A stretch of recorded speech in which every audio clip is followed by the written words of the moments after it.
Welcome to our channel. నేను యజ్ఞమూర్తి. డాకు మహారాజ్ అనే cinema సంక్రాంతికి విడుదలై ఎంత బాగా ప్రజాదరణ పొందుతుందో మనందరికీ తెలుసు. సో టైటిల్ రోల్లో నందమూరి బాలకృష్ణ గారు చేసినటువంటి అభినయం ఆయనకు వరుసగా 4వ ఘన విజయాన్ని సాధించి పెట్టింది. అఖండతోటి మొదలైనటువంటి ఆయన అప్రతిహత విజయ పరంపర ఇప్పుడు 4వ సినిమా అంటే వీరసింహారెడ్డి, భగవంత్ కేసరి, ఇప్పుడు డాకు మహారాజ్. ఆయన అంటే ఇప్పుడు ఈ వయసులో తన కెరీర్లోనే పీక్ స్టేజ్ అనదగ్గ స్థాయిలో ఆయన ఇప్పుడు ఉండటం అనేది చాలామందిని కూడా ఆశ్చర్యచకితులను చేయటమే కాకుండా ఆయన ప్రస్తుతం ఆయన ఎంచుకుంటున్నటువంటి కథలను చూస్తే ఆయన ఒక పాఠం అని చాలామంది అభిప్రాయపడుతున్నారు. ఆ సినిమాలో ఆయన డాకుగా ఉన్నప్పుడు ఒక కీలకమైనటువంటి అంటే 2 సన్నివేశాలు ఉంటాయి. ఆ 2 కీలక సన్నివేశాల్లో కీలకమైనటువంటి పాత్ర పోషించినటువంటి వ్యక్తి ఇప్పుడు మన ముందున్నారు. ఆయన మనందరికీ తెలిసినటువంటి సమ్మెట గాంధీ గారు.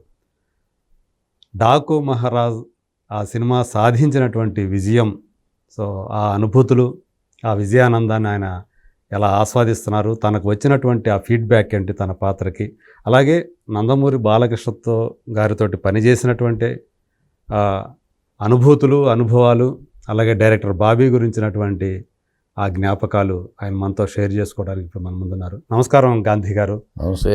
చాలా సంతోషం. ప్రేక్షకులు అందరికీ నమస్కారం. మిత్రులైనటువంటి మీరు తెర మీద మాకు కనిపిస్తే అది మాకు మన గాంధీ గారు కనిపించారా అని సంతోషపడతాం. అలాగే 2 చాలా కీలకమైనటువంటి సన్నివేశాల్లో అంటే అక్కడ కొన్ని ప్రావిన్సెస్ ఉంటే గ్రామాలు లాంటివి, అందులో ఒక గ్రామానికి ఒక పెద్ద మీరు. అవునండి, అవునవును. మీ అబ్బాయి పాపం మీ కళ్ళ ముందే ప్రాణాలు కోల్పోతే విളవల్లాడిపోయే వేదన అదంతా కూడా అందరినీ కూడా గుండెల్ని పిండేసేటువంటి ఒక సీన్ అది. ముందుగా డాకు మహారాజ్ ఈ సినిమాకి అఖండ విజయాన్ని అందించిన ప్రేక్షకులందరికీ శిరస్సు వంచి పాదాభివందనం చేస్తున్నానండి. ఈ సినిమాలో నాకు అవకాశం అంటే ఒక గ్రామం పెద్దగా సోనాపూర్ గ్రామం అనే దానికి పెద్దగా నాకు ఇచ్చారు అవకాశం. అంటే క్వారీలో, మార్బుల్ క్వారీలో పనిచేసే ఒక పెద్దగా నాకు వేషం ఇచ్చిన మా దర్శకులు బాబీ గారికి ముందుగా నా ధన్యవాదాలు తెలియజేసుకున్నాను. అంతేకాకుండా ఆ డైరెక్షన్ టీం అండి, మంచి టీం అయింది, ఒక సైన్యం. అది ఎంత బాగా ఉంటుందంటే రామతీర్థ దగ్గర ఉంటాడు, ఆయన కాస్టింగ్ డైరెక్టర్గా ఉండేవాడు. ఓకే. ఆయన పూసల రాధాకృష్ణ గారు, సోమరాజు గారు, ఇంకా స్వామి గారు, చాలామంది ఉన్నారు మొత్తం అంతాను. ఆ డిపార్ట్మెంట్ మొత్తానికి కూడా నేను ధన్యవాదాలు తెలియజేసుకుంటున్నాను. దీంట్లో నాకు అవకాశం ఎలా వచ్చిందంటే నేను ఫాలో చేశానండి. అంటే నేను ఎవరిని ఫాలో చేశాను? అదే మామూలుగా డైరెక్షన్ డిపార్ట్మెంట్ని. ఎందుకంటే అంతకుముందు నేను వాల్తేరు వీరలో చేశా. అంటే బాబీ గారు అవకాశం ఇచ్చారు. అంటే జస్ట్ ఒక్క సీన్ కానీ మంచి సీను, నా డైలాగ్ మీద హీరో ఎంట్రీ ఉంటుంది. అవును. అప్పుడు నాకు పరిచయం అయ్యారండి బాబీ గారు. బాబీ గారు ఎటువంటి అందరితో కలిసిపోయే మనిషి అండి. నిగరిగా అస్సలు గర్వం, అందరితో కూడా వరుస పెట్టి తమ్ముడు అంటాం, లేదా బాబాయ్ అంటాం, నన్ను కూడా బాబాయ్ గారు అంటాడు. నాకు ఎంత హ్యాపీ అనిపిస్తుంది. ఒక పెద్ద డైరెక్టర్ అలా పిలుస్తుంటే మనకి ఎంత ఆనందంగా ఉంటుందండి. కాబట్టి నాకు డెఫినెట్గా వాల్తేరు వీరలో వేషం ఇచ్చారు కాబట్టి దీంట్లో కూడా వేషం ఉంటుందేమోనని రామతీర్థ గారి నంబర్ నా దగ్గర ఉంటే రామతీర్థ గారికి నేను ఫోటోలు పెట్టా. ఓకే. పెట్టి ఒకసారి మాట్లాడా, రామతీర్థ గారు నాకు ఏమైనా అవకాశం ఉంటే ఇవ్వండి, వాల్తేరు వీళ్ళు చేసే కదా, అప్పుడు కూడా మీదే టీం కదా అంటే, గాంధీ గారు మీకు వేషం ఉంటుందండి, ఎప్పుడనేది తెలియదు కానీ నేను చెప్తాను మీకు తప్పకుండా, నేను డైరెక్టర్ గారికి మీ పేరు సజెషన్ చేస్తాను అన్నాడు. ఓకే. అనుకున్న మాట ప్రకారమే నాకు పిలుపు వచ్చిందండి. పిలుపు వచ్చిన తర్వాత ఎక్కడ నాకు జైపూర్ పిలిచారండి. జైపూర్లో ఉంటుంది, మీకు జైపూర్ రండి అని చెప్పి జైపూర్ ఇక్కడి నుంచి ఫ్లైట్ బుక్ చేసి 10-12 మందిని పంపించారు. వెళ్ళాము. మా కర్మేమో 2 రోజులు వర్షాలు. అప్పుడు దాకా వానలు లేవు, 2 రోజులు వర్షాలు. ఆ 2 రోజులు క్యాన్సిల్ చేశారు. ఇక మేమేం చెయ్యం, వెళ్ళాము. మొత్తానికి ఈరోజు క్యాన్సిల్ అంటే ఆ జైపూర్ అంతా తిరిగాము ఒక ట్యాక్సీ తీసుకుని. నెక్స్ట్ డే తర్వాత మీరు వెళ్ళిపోండి, అక్కడ హైదరాబాద్ చూద్దామన్నారు. నాకు ఎక్కడ మిస్ అవుతుందో, అసలు చేస్తారా చేయరా అది ఒక లోపల భయం ఉంటుంది. సరే మళ్ళీ మేము మొత్తం జైపూర్ చూపించి పంపించారు మమ్మల్ని. వచ్చేసాం. వచ్చిన తర్వాత మళ్ళీ ఒక 4 రోజుల తర్వాత ఇక్కడ పిలిచారు. అంటే జైపూర్ అంటే మాకు మీరు చూసి ఉంటారు కదా క్వారీలు, క్వారీలు marble quarry, white marble marble. Quarry, marble క్వారీలో చేయాలి మేము యాక్చువల్గా, మాకు అదే కదా అవును బ్యాక్గ్రౌండ్. అవును. ఇక్కడ రాజేంద్ర దగ్గర పెద్ద క్వారీ అండి, ఉమ్. అక్కడ చేశారండి ఇది. రాజేంద్ర నగర్ దగ్గర. రాజేంద్ర నగర్ రాజేంద్ర నగర్ తీసి మాకు అక్కడ సోనాపురం చూపించారు. అనుకున్నారు. మరి రాజేంద్ర నగర్లో ఆ క్వారీలో చేయాలంటే మార్బుల్ కలర్ కావాలి కదా, మొత్తం మార్బుల్ కనిపించాలి కదా. అవును. మేము వెళ్ళి చూసేటప్పటికి అంతా మార్బుల్ క్వారీలాగా ఉంది మొత్తం. అంటే ఎంత ఖర్చు పెట్టారో ఏమిటో, అసలు ఖర్చు దగ్గర అయితే నిర్మాత అసలు వెనకాలేదు, అంతా చేసిన సితార్ ఎంటర్టైన్మెంట్స్ వాళ్ళు మరి వాళ్ళు ఎక్కడ తగ్గరు కదా వాళ్ళు. ఎక్కడా తగ్గలేదు, అసలు ఎక్కడా తగ్గలేదు. బ్రహ్మాండం ఖర్చు పెట్టారు. ఆ క్వారీలో మాకు 12 రోజులు చేసామండి మేము. ఓకే. 12 రోజులు చేసాం. నాకు వచ్చిన నా అదృష్టం ఏంటంటే ఫస్ట్ డే చేసినప్పుడే నేను ఆ డైలాగ్ చెప్పినప్పుడే ఆయన దృష్టిలో పడ్డాను నేను బాగాను. బాబీ గారు బాబీ గారు దృష్టిలో పడ్డాను. ఆయన ఏ సీన్ అయినా కానీ ముందు నన్నే పిలవటం, నాకు డైలాగ్ ఇవ్వటం, నా ఏ రియాక్షన్ తీసుకోవటం. అంటే మేము బాబాయ్ గారు అని పిలిచింది ఆ సినిమాకి పిలిచారు, ఈ సినిమాకి మొట్టమొదటి వాల్తేరు వీరకి వెళ్ళినప్పుడు కూడా కూర్చోబెట్టి పక్కన కూర్చోబెట్టి సరదాగా అసలు ఏ ఊరు మీరేంటి, మీ పిల్లలు ఏమిటి, ఏం చేస్తారని మొత్తం వివరాలు అడిగాడు. సెటిల్ ఫ్యామిలీ సార్ నాది అని చెప్పాను నేను. అది దృష్టిలో ఉండొచ్చు ఆయనకి. కానీ మనం కూడా ఎక్కువగా స్వతంత్రంగా లీనియన్స్ తీసుకుని మాట్లాడే మనస్తత్వం కాదు. ఎంతవరకు వాళ్ళేదో డైరెక్టర్గా ఆయన ఆలోచనలు వేరే ఉంటాయి కదా, ఆయన మనకు తెలిసిపోతుంది మనం ఎంతవరకు ఉండాలి ఏంటి లిమిట్ ఎంతవరకు అంతవరకే వాళ్ళతో బిహేవ్ చేయాలండి. ఎక్కువ చేసి ఓవర్ యాక్షన్ చేస్తారన్న అభిప్రాయం వాళ్ళకి కలగకూడదు కదా. సరే అప్పుడు ఆయన అప్పుడు స్వతంత్రంగా మాట్లాడబట్టి ఈసారి వెళ్ళి మనం సార్ నమస్తే ఇదంటే బాబాయ్ గారు మీకు వేషం బాగుంటుంది ఇదే చెప్పారు. ఓకే. అంటే అప్పుడు కొంచెం క్లోజ్నెస్ ఫీల్ అయ్యారు ఆయన. ఫీల్ అయ్యారు. క్లోజ్గా అందరితో మూవ్ అవుతారండి.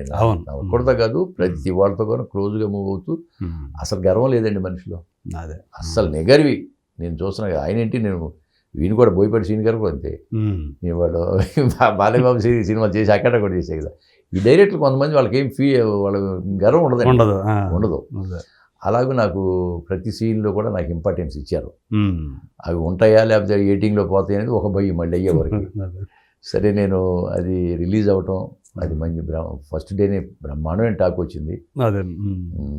అదృష్టం నిజం చెప్పాలి, అదృష్టాన్ని కాదు ఆయన కృషి అది. ఆయన కృషి. హీరో గారు బాలయ్య బాబు గారు ఎంకరేజ్ చేయటం. అయితే మేము బాలయ్య బాబు గారితో కూడా సీన్ చేసామండి. ఎందుకంటే మేము మమ్మల్ని కొడుతుంటారు కదా, కొట్టినప్పుడు ఆయన గుర్రం మీద వస్తారు కదా. ఉంది ఆ సీన్ ఉంది కదా. ఉంది. ఆయన రాగానే గరీబొంక మహారాజ్ అని అంటాను. అవి లేచినప్పుడు కూడా అసలు బాలయ్య బాబు గారు ఎనర్జీ ఏంటి సార్ అసలు. ఆయన గుర్రం మీద ఆయన ఇంకేమి డూపు గీపు అంటే కూడా ఒప్పుకోవట్లేదు అసలు. గుర్రం మీద రావటం, నేనే నడుపుతాను, గుర్రం దిగటం, ఎక్కడం అసలు మామూలుగా అసలు ఆయన హ్యాట్స్ ఆఫ్. ఆ వయసులో అలా చేయటం అనేది గొప్ప, చాలా గొప్ప అండి. ఆ బాలయ్య బాబు గారితో అలా చేయటం అనేది నా నిజంగా అదృష్టంగా భావించాను. తర్వాత అదే చాలా మంది ఆశ్చర్యపోతుంటారు ఆయన ఎనర్జీ, ప్రతి ఒక్కరు ఎనర్జీ లెవెల్స్ గురించే మాట్లాడుతుంటారు. ఎనర్జీ అసలు మామూలుగా కాదు. అంటే గుర్రం మీద అంత పరిగెత్తుంటే మాకు భయం వేస్తుంది, ఎక్కడేమో స్లిప్ అవుద్దేమో పడిపోతాడు ఆ భయం. కానీ అసలు గుర్రాన్ని ఎంత అదుపులో పెట్టుకుంటూ స్వారీ చేశాడంటే, పైగా దిగటం కూడా కదండి, దిగటం టక్మని దిగటం మళ్ళీ ఎక్కడం చాలా గొప్పగా. ఆయనతో చేయటం మీద 12 రోజులు చేసామండి ఆయనతో. తర్వాత బాబీ డియాల్తో కూడా చేయటం కూడా లాస్ట్లో ఉంటుంది కదా, చనిపోయినప్పుడు తీసుకొచ్చి ఉంటారు కదా, ఆయనతో చేయటం. అంటే హీరోను వీళ్ళంతో కూడా చేయటం వల్ల నా క్యారెక్టర్ కూడా ఎలివేట్ అయింది, బాగా రిజిస్టర్ అయింది. నాతో పాటు చేసిన ఆర్టిస్టులు కూడా కోఆపరేటివ్గా చేశారు. ఎక్కువ ప్రిఫరెన్స్ బాబీ గారు నాకు ఇచ్చాడు అనుకుంటున్నాను నేను. మీకు అంటే ఆ సినిమా చేసేటప్పుడు కానీ తర్వాత వచ్చిన ఫీడ్బ్యాక్ కానీ ఇది ఒకసారి చూసుకుంటే, అంటే ఎన్నో సినిమాలు చేస్తుంటారు, రంగస్థలం మీద కూడా చేశారు, మీకు పెద్ద ఇది కాదు. కానీ ఈ సినిమా చేసిన అనుభూతి, ప్రత్యేక అనుభూతి అంటూ ఏదైనా ఉందా? నాకు అనుభూతి ఏముందండి, మామూలుగా 12 రోజుల పాటు ఆ క్వారీలో చేయటం కానీ, బాలయ్య బాబు గారితో చేయటం కానీ, అంటే కొన్ని రోజులు RFC దగ్గర అక్కడ ఒక విలేజ్ ఉందండి, అక్కడ చేసామండి. గుడారాలు వేసుకున్న గుడారాలు అవన్నీనండి. అంటే ఎంత గొప్పగా చేశారంటే, అది రాజస్థాన్ ఎడారిలో చేసినట్టు కావాలి, అక్కడ కావాలి, ఆ యాంబియన్స్ ఉండాలి, కావాలి, ఇసుక ఉండాలి అంతాను. అవును. కొన్ని 100 లారీలు ఇసుక తోలారండి. ఓకే. అంటే ముందు మీరు అంత ముందు ఇంటర్వ్యూ చేసినప్పుడు ఏం చెప్పలే నేను. అవును. ఇప్పుడు అంతా సినిమా చూశారు కాబట్టి దాదాపు 16 లక్షల రూపాయలు 17 లక్షలు ఖర్చు చేసి ఇసుక తోలారు మొత్తం. అంటే ఇదంతా రాజస్థాన్ ఎడారి వాతావరణం కనిపించడం కోసం ఆ బ్లోయర్స్ పెట్టి కొడతా ఉంటే ఆ ఇసుక తీసుకొచ్చి మా కళ్ళల్లో మీకు చెవుల్లో కళ్ళల్లో నెత్తి మీద అంతా ఇసుక ఉండేది. అలా చేసి గొప్పగా తీశారు. ఇసుక తుఫాన్ వచ్చేట్టుగా తీశారు కదండి. అవును, ఇసుక తుఫాన్ వస్తుంది. అవును, అక్కడంతా రాజస్థాన్ వాతావరణాన్ని సృష్టించేశారు. అక్కడ ఆ తుఫానులోంచి మొత్తం వస్తామంటే దాంట్లో నుంచి గుర్రాల మీద ఈయన వస్తూ ఉంటాయి. అది అద్భుతంగా చేశారు. అసలు ఆ ఫైట్లు కానీ అవి కానీ ఎమోషనల్ సీన్స్ కానీ చాలా అద్భుతంగా ఉంది. ప్రతి వాళ్ళకి అంటే చిన్నవాళ్ళ దగ్గర నుంచి పెద్దవాళ్ళు కూడా ఫ్యామిలీస్తో బ్రహ్మాండంగా ఎంజాయ్ చేస్తున్నారు. అవును, అందులో పాటలు కూడా బాగుంది. ఆ వయసులో ఆయన పాటలు దబిడి దిబ్బి పాటలు కానీ అవి కానీ జనాలకు బాగా ఎక్కేసినాయి. మొదట అయితే దాని మీద చాలా ఇది వచ్చింది, నెగిటివ్ ఇది వచ్చింది. అంటే ఆ పాటకి అవునులే ఆ మూమెంట్స్ అయితే కాదే సినిమాలో చూసినప్పుడు ఆ మూమెంట్స్ ఎక్కువ చూపించకుండా కవర్ చేశారు. ఎందుకంటే ఎట్లా చేశారంటే అలా కొట్టడం ఏంటంటే ఇది కుర్రాళ్ళకి ఒకే ఉంటుంది. ఇప్పుడు ఎక్కువ ఎబ్బెట్ అనిపించకుండా ఏం ఎబ్బెట్లేదు ఆయనకి. బాలయ్య బాబు గారు ఏం చేసినా పర్లా, ఇలా ఊరితే మామూలుగా లారీ పైకి ఎక్కినా కానీ నచ్చుద్ది. బాలయ్య బాబు గారి విషయంలో మాత్రం ఎవరు ఎటువంటి ఆక్షేపణ లేదండి. ఆయన చేసేది ప్రతి కూడా యాక్సెప్ట్ చేస్తారు.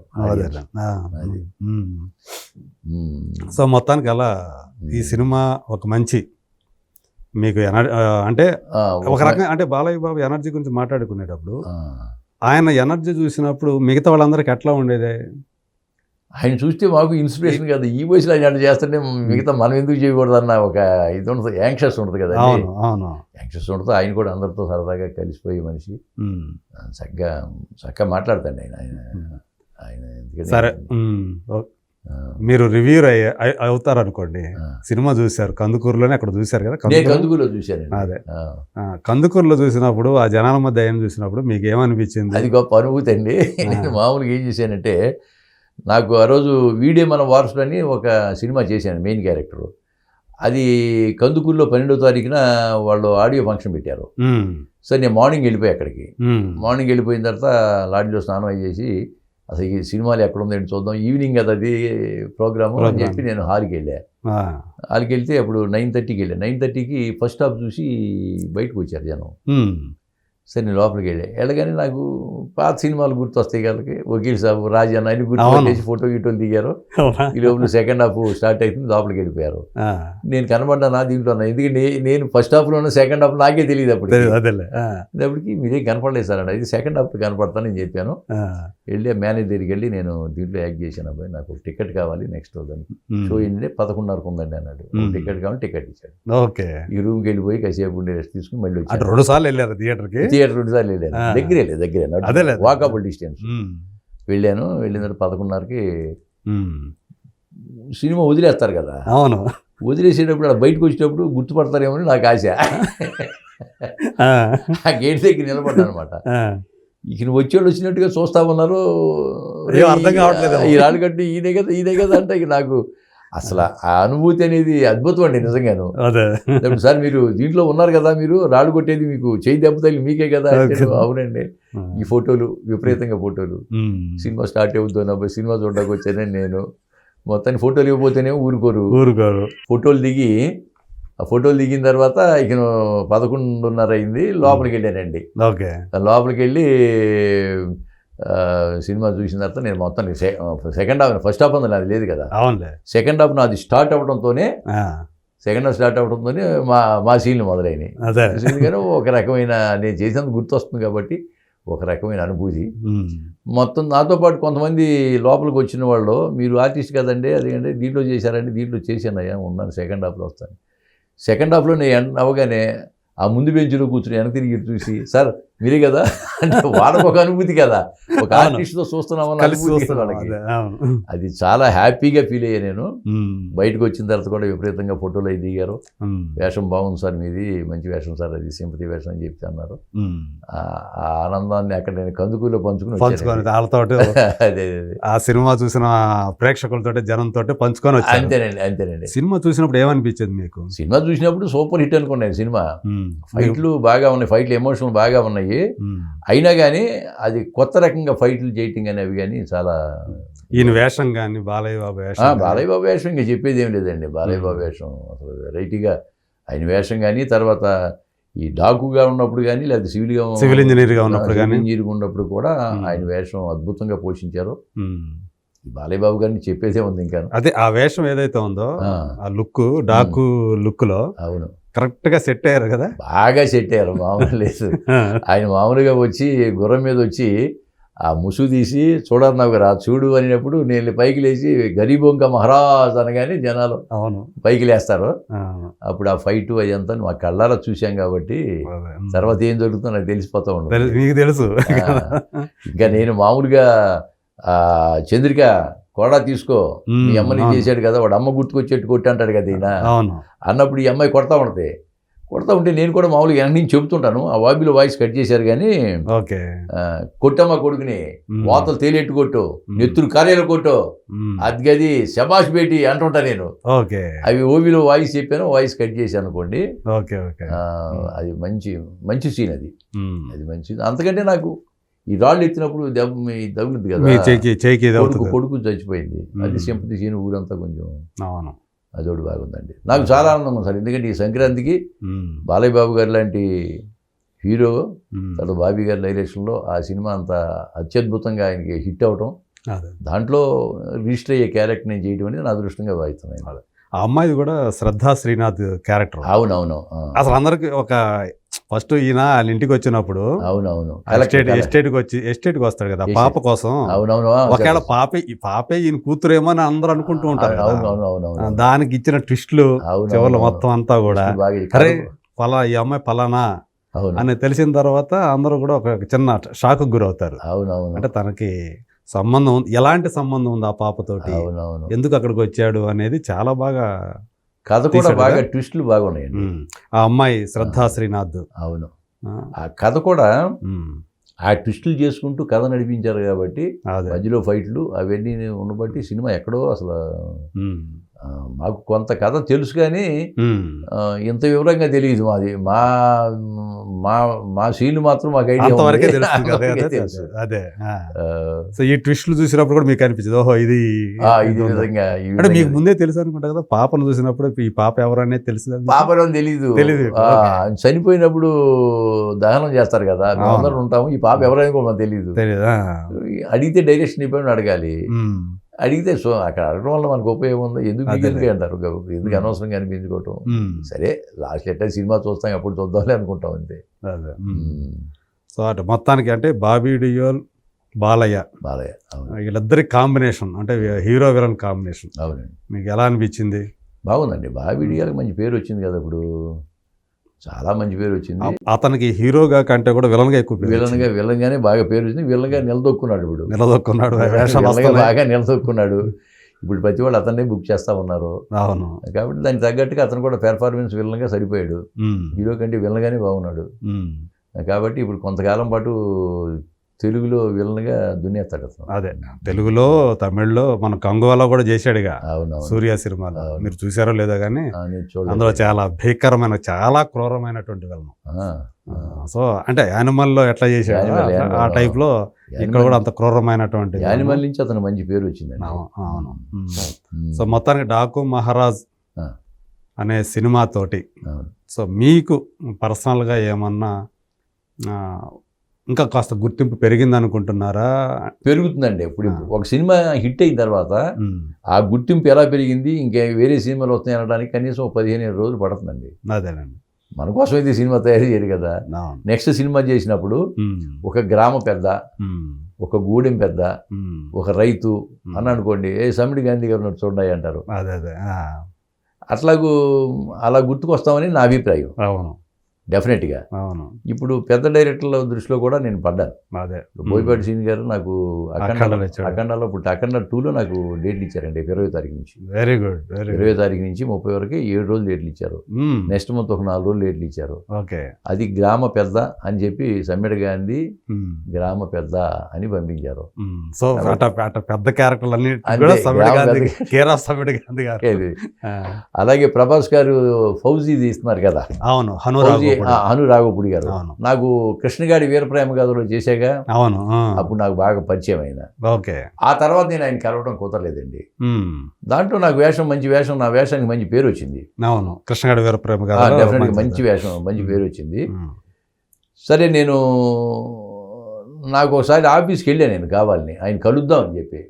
ఆయన కలవలేదు కానీ ఆ కో డైరెక్టర్ అన్నాడు అల్యూమినియం ఫ్యాక్టరీలో ఉన్నారండి అన్నారు. సరే అల్యూమినియం ఫ్యాక్టరీకి వెళ్ళాం. దామోదరన్ ఒక మేనేజర్ ఉంటే ఆయన నన్ను తీసుకెళ్ళాడు అక్కడికి. నన్ను చూడగానే ఎంతో ఆప్యాయంగా తెలిసిపోద్దండి ఆప్యాయంగా గాంధీ గారు ఎంతకాలం ఉందండి చూసి అంటే 9 సంవత్సరాలు 18 రోజులు అయింది సార్, నేను డేట్ చూపించాను అన్నది. మనం చేసిన డేట్ చూపించాను సార్, 9 సంవత్సరాలు 18 రోజులు సార్ ఇవాళ కన్నా అయినప్పటికీ నవ్వాడు. మీకు దీంట్లో వేషం ఉంది. ఇది ఎప్పుడంటే 1940లో స్టోరీస్ ఇవి. ఓకే. అప్పుడు ఒక తాండా, లంబాడి తాండా ఒక ఉంటుంది, దాంట్లో మీకు గ్రామం పెద్దగా వేషం ఉంది. అక్కడ పెద్దే ఉంది. మీకు బహుశా ఫిబ్రవరి మార్చి ఆ ప్రాంతంలో డేట్లు జాగ్రత్త ఖాళీ పెట్టుకోండి అని చెప్పాడండి. Okay okay. చెప్పి కోడేట్ని పిలిచి గాంధీ గారి పేరు నోట్ చేసి పెట్టండి, టైం వచ్చినప్పుడు నాకు చెప్పండి అని చెప్పి అన్నాడు. ఓకే. అలా చేసి సార్ చాలా థ్యాంక్స్ సార్ వచ్చండి. ఇంతవరకు ప్రభాస్ సినిమాలు చేయలేదు కదా, ప్రభాస్ గారి సినిమాలు చేయలేదు, ఇంతవరకు ఆ కాంబినేషన్ లేదు, చేయలే. ఓకే. కాబట్టి అది ఒక 15 రోజులు అది ఒక పాడవచ్చు అనుకుంటున్నాను. పిలుస్తారని ఆశిస్తున్నాను. 17-20 రోజుల దాకా అంటే కొంచెం మంచి పెద్ద సినిమాల్లో 10 రోజులు అంటే 15 రోజులు చేస్తారు సార్. అవునులే. 15 రోజులు అంటే 20-25 రోజులు దానికి ఒక లెక్క ఉండదు. అవునవును. సో కొంచెం మంచి మంచి ప్రాజెక్టులు చేస్తా వస్తున్నాయండి. ఇంకా చిన్న సినిమాలు అయితే చాలా, ఇప్పుడు 10 సినిమాలు రిలీజ్ ఉన్నాయి. వీడియో మన వారసులు అనే సినిమాలో ఒక మంచి వేషం చేశాను. అంటే అతను director, writer, producer, hero, lyric writer అన్నీ అతనే. చదువులేదు, తాపీ మేస్త్రి, చెప్పాను కొంతమంది ఇప్పుడు ఒకసారి. ఓకే. అతను తీశాడు, సినిమా అయిపోయింది. అవునవును, ఇదివరకు చెప్పారు. ఫస్ట్ కాపీ కూడా వచ్చింది. మొన్న ఆడియో ఫంక్షన్ చేశారు. నా మీద ఒక సాంగ్ కూడా ఉంది, తాత మనవడి మీద ఒక సెంటిమెంట్ సాంగ్ కూడా నా మీద ఉంది. ఓకే. అదొకటి చేశాను. ఈ మధ్యన ఒక సినిమా అంటే మనం వనం అన్నారు కానీ అది కరెక్ట్ కాల టైటిల్. మొత్తం అడవుల మీద, పర్యావరణం మీద ఎలా ఉన్నది దాని మీద తీశారండి. మెయిన్ క్యారెక్టర్ నేనే, నేను అంటే హీరో నేనే, హీరోయిన్ లేని హీరో. మొత్తం మెయిన్ అంటే మొత్తం ప్రధాన పాత్ర నాదిను, నా మనవరాలు ఉంటుంది.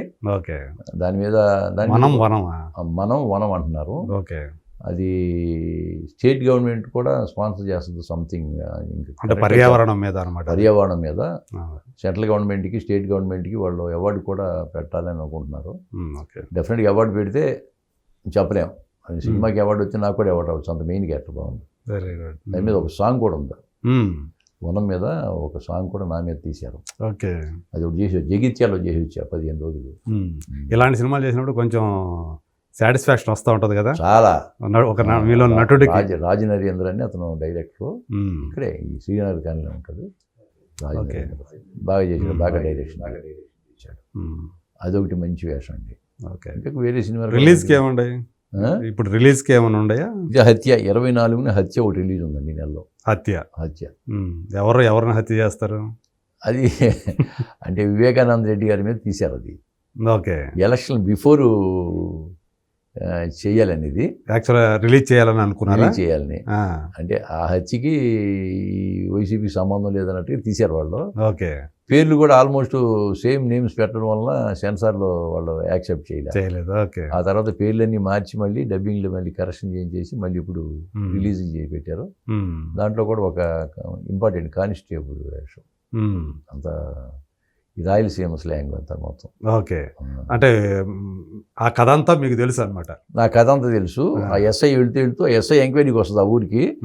వచ్చినప్పుడు మీరు ఎప్పటి నుంచో ఉంటున్నారు కదా, మరి మీకు తెలుసు కదా, మీకు ఏమేమి తెలిసి చెప్పమంటే అప్పుడు నేను చెబుతూ పోతుంటాను అనమాట. ఓకే. అది చెప్పి ప్రయాణంతో పాటు సంఘటనలన్నీ చూపిస్తూ ఉంటారు విజువల్స్. ఎవరు ఆ లేడీ ఎస్ఐ? ఎవరు ఆవిడ? ధన్య బాలకృష్ణ. ధన్య చేసింది. Dhanya. Okay okay okay. So ఇప్పుడు అది ఉందా? ఇప్పుడు రిలీజ్కి ఉందండి. 24th రిలీజ్ ఉంది. ఈ నెలనా? ఈ నెల 24 జనవరి 24. జనవరి. ఓకే. సో ఇంకో కోణం వివేకానంద రెడ్డి గారి మంచి వేషం. ఓకే. సో ఇప్పుడు బాలయ్యతో పాటు మరోసారి పని చేయబోతున్నారు. అఖండ 2 చేయబోతున్నా రేపు 20 నుంచి షూట్. ఏముంటుంది అందులో? మీ క్యారెక్టర్ ఏమన్నా? అంటే ఊరి పెద్ద అన్నారండి. అంతేగాని ఊరి పెద్ద అని అన్నారు. మరి వేషం ఏంటని తెలీదు. ఇక మామూలుగా వారితో బోయపాటి గారి సీన్ గారితో చేయాలంటే చాలా హ్యాపీగా ఉంటుంది. ఓకే. ఆయన అరటిపండు ఒలిచి నోట్లో పెట్టినట్టే మొత్తం ఇక అంత బాగుంటుంది ఆయన డైరెక్షన్ నాకైతే. అదే ఆ సీన్ గురించి అంత బాగా వస్తారు. బాబీ గారు కూడా అంతే, ఆయనతో బాబీ గారు కొంచెం చేసి చూపిస్తాడు, బాబీ గారు కూడా చేసి చూపిస్తాడు ఆయన ఇలాగని చెప్పి. ఓకే. ఫ్రీ ఇస్తారండి, ఫ్రీనెస్ ఇవ్వాలి. ఎలాగంటే అంటే తమకేం కావాలో చెప్తారు అనుకుంటా. చెప్తారు, దానికి మనం ఇంకా బెటర్మెంట్కి ఏమైనా చేస్తే కనుక చేయమంటారు. ఇప్పుడు మీరు చూశారు కదా ఇది, ఆయన ఫోటో డాకు ఫోటో తీసుకొచ్చి వాల్ పోస్టర్ మామూలుగా అంటిస్తారు కదా, గుడిసెల మీద అంటిస్తారు. అంటించినప్పుడు వాళ్ళ పోలీసు వెళ్ళిపోగానే మీరు వెళ్ళేసి తీసేయమంటారు కదా. అది తీసేసినప్పుడు ఒట్టిగా తీసేస్తే సుఖమేముంది, ఆయన అంటే మాకు దేవుడు కదా. సార్ నేను ఇట్లా దండం పెట్టి తెస్తాను సార్ అన్న, బాగుందండి చేయండి అన్నది. అంటే అంత ఫ్రీనెస్ ఇస్తారు. అదే ఇది మీ ఆలోచన, దండం పెట్టి అనేది మీ ఆలోచన. ఇట్లా దండం పెట్టి తీస్తాం, బాగుంది గాంధీ గారు అంటాడు. అంటే ఎంకరేజ్ చేయటం అండి. అదే ఒక డైరెక్టర్ ఆర్టిస్ట్ని ఎంకరేజ్ చేయటం అనేది ఎంత బాగుంటుందంటే, మనకు కూడా ఒక ఐడియా వచ్చింది అనుకోండి, సార్ ఇట్లా చేస్తే బాగుంటుందా అంటే చేయండి అంటాడు. బాగోపోతే వద్దంటారు, వద్దంటే మనం మానేస్తాం అంతే. అది అల్టిమేట్గా వాళ్ళ డెసిషన్ కదా. అంతే కదా, ఒక ఆలోచన పంచుకుంటారు మీరు, ఆలోచన పంచుకుంటాం, బెటర్గా ఉంటుంది. అంటే మనకు ఉండే నాటకాల అనుభవం అనేది కానీ ఇట్లా చేస్తే బాగుంటుందేమో అనిపిస్తుంది. ఆ టైంకి స్పాంటేనియస్గా ఏది గుర్తొస్తే చెప్తాం, అలా ఇట్లా చేస్తే బాగుంటుందా సార్ అని అడుగుతాం. పెద్ద డేట్లు కదా, ఏమంటారు, బాగుంటే బాగుందండి చేసేయండి అంటారు, లేదని వదిలేండి మామూలు ఇలా చేయండి అంటారు. అంతే. బోయపాటి సీన్ గారు కూడా అంతే, ఫ్రీనెస్ ఇస్తారు. మొత్తం బోయపాటి గారితో మళ్ళీ పని చేస్తున్నారు. మళ్ళీ మూడోది స్కంద కూడా చేసే కదా, నాకు జడ్జి వేషం ఇచ్చారు. నేను ఎలాగని చెప్పాను సార్, అప్పుడేమో రైతు, ఇప్పుడేమో రాజు వేషం ఇచ్చారు, ఏంటి సార్ అన్న, మీరు ఏదో చేయగలరండి, అందుకే మిమ్మల్ని పిలిచాను అన్నాడు. చాలా ఇప్పుడు మరి బాలయ్య అంటే మీకు ప్రత్యేకమైనటువంటి ఒక అభిమానం ఉందని నాకు తెలుసు. ఒక పద్యం వేసుకోండి బాలయ్య గారి మీద. ఓకే అంటే బాలయ్య గారి మీద ఎప్పుడో రాసిన పద్యం అది.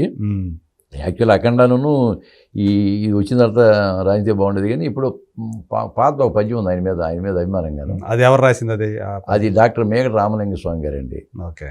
ఆయన ఆస్ట్రేలియా వెళ్ళినప్పుడు ఈయన మీద ఒక పద్యం పాడారు ఆయన, డాక్టర్ మేఘట రామలింగ స్వామి గారని, విశాఖపట్నం అండి. ఓకే. ఆయన తెలుగు భాషా కోవిదులు, తెలుగు సాంస్క్రిట్ సమానంగా కూడా చెప్పగలరు ఆయన. నాటకాలు చాలా నాటకాలు వేశారు, నాటకాల పరిచయం. దాదాపు ఆయనకి ఒక 25 నంది అవార్డులు ఉంటాయి ఆయనకి, రచయితగా, దర్శకుడిగా, నటుడిగా. ఓకే. ఆయన రాసిన పద్యం అది నేను రాసుకునే అవకాశం వస్తే బాలయ్యబాబు గారి దగ్గర పాడదామని అనుకున్నాను అనమాట. కుదరలేదు. ఈ అఖండ 2 ఎప్పుడు కుదిరితే పాడేస్తాను, మీకు వినిపిస్తా.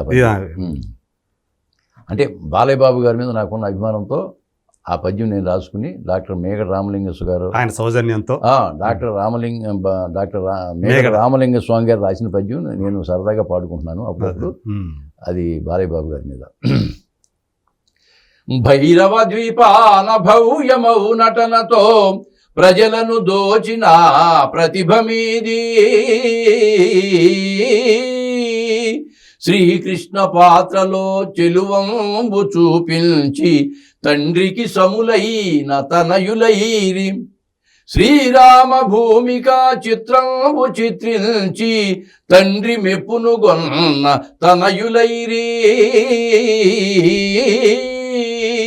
గౌతమి పుత్రుడై శాతకర్ణిగ మీరు, గౌతమి పుత్రుడై శాతకర్ణిగ మీరు తెలుగుల తేజమై వెలిగినారు, ఒక్కటేమిటి పలెక్కలేని వివిధ పాత్రలు ధరించి వింత చేయు నందమూరి కుటుంబాన చందమామ విదిత తారక రాముని ప్రియసుతుండ బాలకృష్ణ మఘోదయా, బాలకృష్ణ మఘోదయా భవ్య హృదయ అందుకొనుడివేమా ప్రియ వందనములు.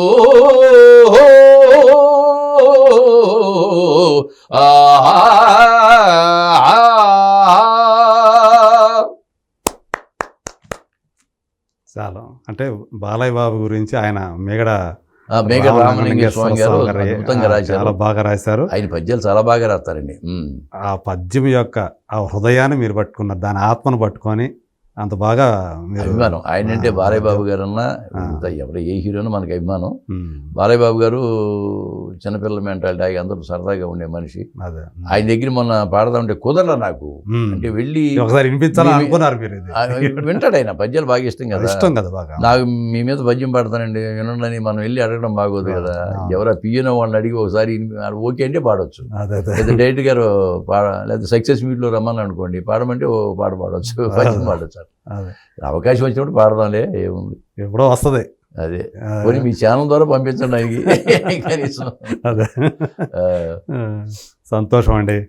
సో ఇలా సమ్మెట గాంధీ గారు గ్రామ పెద్ద, ఊరు పెద్ద, రైతు, పెద్ద రైతు, చిన్న రైతు, అదే మొత్తానికి అంటే ఎక్కడైతే సన్నివేశం ఒక అందరినీ కూడా సానుభూతి పొందే సన్నివేశాలు, లేదా హీరో క్యారెక్టర్ని హైలైట్ చేయడానికి ఉపయోగపడే క్యారెక్టర్.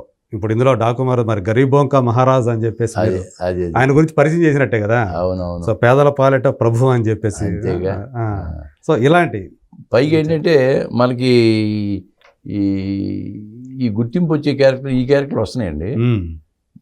ఆ క్యారెక్టర్లు ఏమైనా మన ముందు నేను సీన్లు అడిగి తీసుకుంటా డిపార్ట్మెంట్ నుంచి. డైరెక్షన్ డిపార్ట్మెంట్ వాళ్ళు నాకు సీన్ పంపుతారు. పంపినప్పుడు సీన్ నేను చదువుకుని అవగాహన చేసుకుని ఇలా చేస్తే బాగుంటుంది, ఇలా చేస్తే బాగుంటుంది. కానీ డైరెక్టర్ గారి విజన్ ఎట్లా ఉంటుందో మనకు తెలియదు కదా. అవును. అందుకే నేను వెళ్ళి నేను ఇలా చేస్తానని చెప్పకూడదు. మనం ఆ డైరెక్టర్ ఈ విధంగా చెప్పిన తర్వాత ఓకే సార్ అంటాం. అట్లా చెప్పారనుకోండి మళ్ళీ రెండోసారి మేము పిలవరు చెప్పింది చేయబోయా అన్న అనుకోండి, అది మన పరుగు పోతుంది. అవును.